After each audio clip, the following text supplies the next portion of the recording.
It was an electrifying floor routine that turned UCLA gymnast star Owhashi into a viral sensation.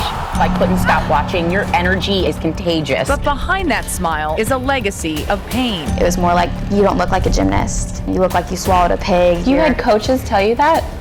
Is just disgusting. She was the victim of fat shaming. I couldn't accept myself. Kaitlin scored better than Simone Biles. Big difference between her and Biles. But while Biles went on to win 4 Olympic gold medals. Why isn't she going to the Olympics again? There was a time where I was on top of the world. I was unbeatable until I wasn't. Oh, that was horrible. I am now known as the coach of Owhashi. I was in the fight for my life. I had so much hate in me, and I was trying to rebel and take it out on my new coaches here. Because I'm one of the most decorated coaches. I'm relentless, mean, basically. And I said to her, you get it? I am hired to win. One day, Kaitlin looked me in the eye and said, I hate myself. Winners make adjustments and losers make excuses. I was told that it was embarrassing how big I had become. I was compared to a bird that couldn't fly. These are all things that when I was skinny, I was told. So what would they think of me when I had become big? I couldn't accept myself. Gymnastics was my worth. It was my life. I hated myself. It's a lot of pressure just because you can never escape it. So you go into the gym and you hear all about how big you look, and then you go on social media and you hear from the people that are following you. So you don't really ever escape it, and then even when you look in the mirror, because you've heard it so much, you start believing it. It was more like, don't eat, you look like an elephant, you look like you swallowed a pig. You had coaches tell you that? Yeah, I did. The athletic director calls me in her office and says, we're going to make a change with our head coach, and we would like for you to be the new head coach. I don't know the first thing about gymnastics. I'm like, can I get any more? She goes, no, just go figure it out. How am I supposed to lead one of the premier programs in the country? I did what I thought was the very, very smart thing to do. In my mind, a coach was tough-talking, relentless, snarky at times, no gray area, black and white, mean, basically. So I learned to say things like, winners make adjustments and losers make excuses.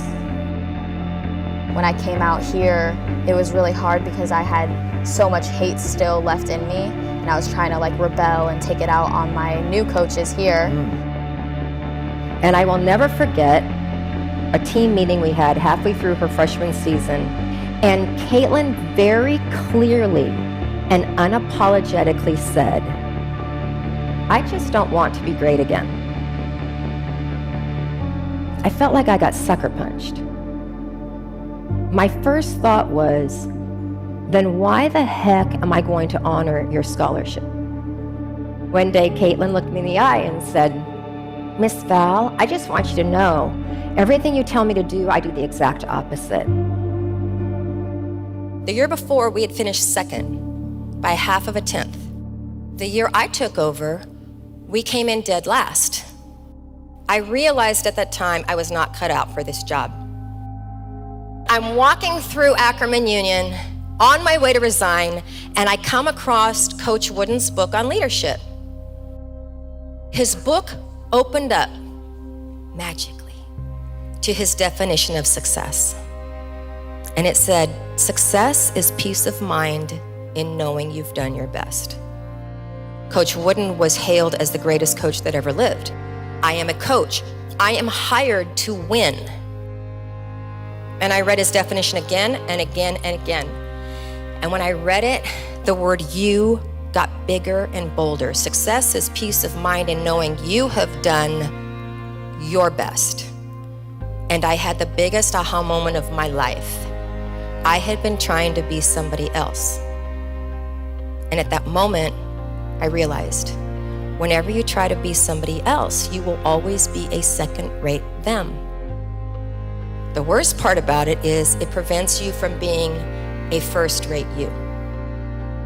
I scrapped everything that I had done. I scrapped all those stupid coaching quips, and I just became me. When Kaitlin came to UCLA, she was broken in body, mind, and spirit. She had grown up in a stereotypical, very high-level athletic world, and she was damaged. She was like, when was the last time you have been happy in the sport? I was like, I honestly don't remember. It was probably when I was 11 years old, before I ever turned elite. Kaitlyn didn't hate gymnastics. Kaitlyn hated everything associated with being great. Kaitlyn didn't want to be a winner because winning at all cost had cost her joy. So I embarked on the painfully slow process of building trust and proving to her that first and foremost, I cared about her as a whole human being. What is that? Togetherness. This is what? Togetherness, bond, the fibers of the trampoline. This is Bruin family, right? And what happens with Bruin family? We trust each other, right? It's about trust. It's about enthusiasm. It's about passion for everything we do. It's about the fact that we're all very unique and we all bring different things to this fiber, right? Part of my strategy was to only talk to Kaitlyn about gymnastics in the gym. Outside of the gym, we talked about everything else: school, boys, families, friends. Right. One thing that I've carried through in all of my coaching and teaching to help people feel good about what they are and who they are, and feel great about the fact that they're not a stereotype. And whoa, that is so cool that you're so unique. Unique is so much more fun than status quo. I start with, I'm gonna help you become the best person that you can be, and I'm gonna help you become a champion in life. Big, big, big set aerial. It took me finding Miss Val in UCLA and having a different goal and path to follow to finally find joy and love within the sport again. We finally had to go through and build this trust between each other, because that's the first time I've ever felt a connection with a coach that strong. My mom wasn't exactly happy when I quit elite gymnastics and wanted to go to college. Miss Val asked her why she had like a change in her heart. And she said, I see how happy my daughter is. And that's all it took to feel like a person again.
I think gymnastics can be a very brutal sport, but I don't think it's supposed to be a brutal sport. I just hope that in 10, 20 years, there will be people leaving the sport feeling untouched by it. At the end of the day, I think this should have been my path. I haven't been able to feel this type of happiness in a long time. I found my joy, my voice, myself, and my love for the sport. It's not the outcome, it's not me standing on a podium with medals. It's me being able to walk out with a smile on my face and truly being like happy with myself. That's first. I don't remember the faces of my biological mom and father. I can see their figures, but I don't even remember what they look like. They were the only people who believed in me because of my vitiligo, a skin condition that causes patches of my skin to turn white. And in my village, because of this, they thought that I was the devil's child.